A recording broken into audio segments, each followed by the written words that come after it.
Good day mga Kersop. Dumating na kanina yung itong in-order ko galing kay Airsoft PH. Ito. Yan, yung TTI hop-up chamber ng Tokyo Marui. So ito, ang ginagamit niyang materials pang tunay na baril, yung tinatawag na CNC 7075 T6 ng aluminum. So hindi tayo mawawari dito sa durability nito. Syempre naka-install din for yung AD hop-up backing, yung rubber. Ito, napakadali lang itong ilagay. Tanggalin lang yan. Bukas pa naman dating yung inner barrel ko ng dual bore na pinagawa kay Boss Edgy. Ito, yun nandito, makikita nyo sa itong type A knob at saka type B knob. Si type B knob, kinailangan mo pa siyang lagyan ito.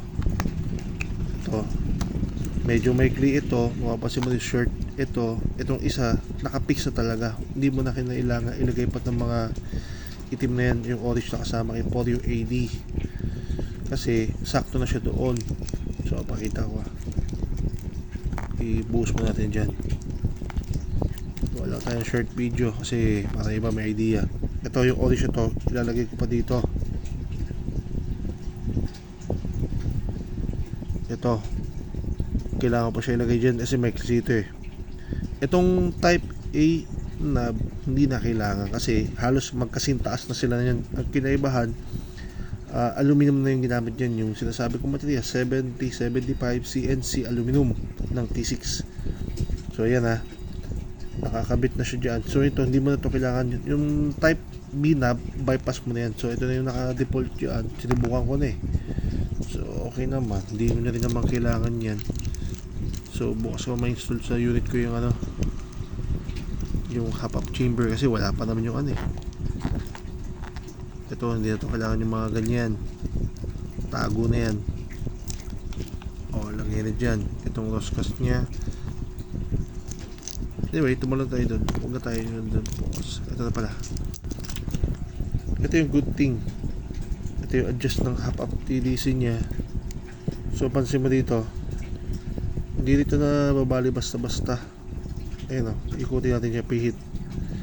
Pagluwag, ayun elevated yung style niya, ayun hindi siya katulad ng pangkaraniwang yung rotate, kagaya nakalagay sa ko, ayun ganyan siya kaganda yung disenyo ni TTI hop-up chamber. Diba? Very simple. Ito, tapos yung tungkol naman dito, ito, ayan ipupush pa siya pababa to. So ayan, nakikita mo yung yun mismo, diba? Pag nilagay mo na tong hop-up, yung rubber ng 480, tulak mo lang dyan kasabay ng inner barrel, lalagay mo lang to sa bandang bang to.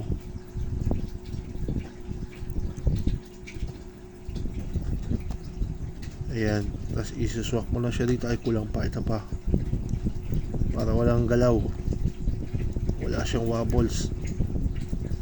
Napakaganda talaga ng gawa nila. Subok talaga kahit yung sa Glock ko na G19X, ganyan din yung brand na ginagamit ko hop-up chamber. Kaya nila kahit hindi ka naggamit ng fixed barrel, kaya niya i-bypass dahil ang galing ng pagkakagawa. Basta subukan nyo na lang guys. Ayan dito siya naka-place. Ayan ngayon, tingnan nyo naman dito.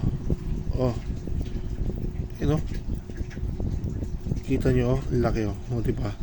Konting adjust, may limit siya dyan So kahit 0.43 BBs pwede na dyan kahit mas mataas-taas pa kahit 0.48 pa yan kayang-kaya ng ganito. Ganyan sila pag kinakabit.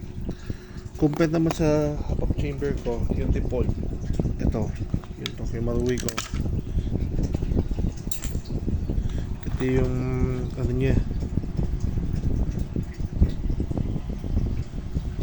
Yan, Guns modified itong naka-install, pero mas gusto ko yung TDC ng hop-up chamber. Talagang sentro yung niya, hindi yan kahit malakas ang recoil, hindi makakapik sa kanyang performance. Ayun kailangan ko pati ikot-ikutin Ayan, gagamitan mo na ng Allen range. Ito, Then pwede na. Ayun o.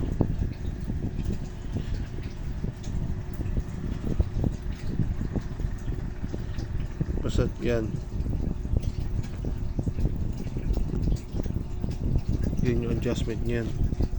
So dito perfect na to. Wala na tayong magiging problema dyan. Ikutin mo lang siya dyan. Oh. Hindi dito basta nababalik. Dahil napakatibay ng materials na ginamit dito. Even hindi siya steel ang kagandahan, hindi naman siya kakalawangin.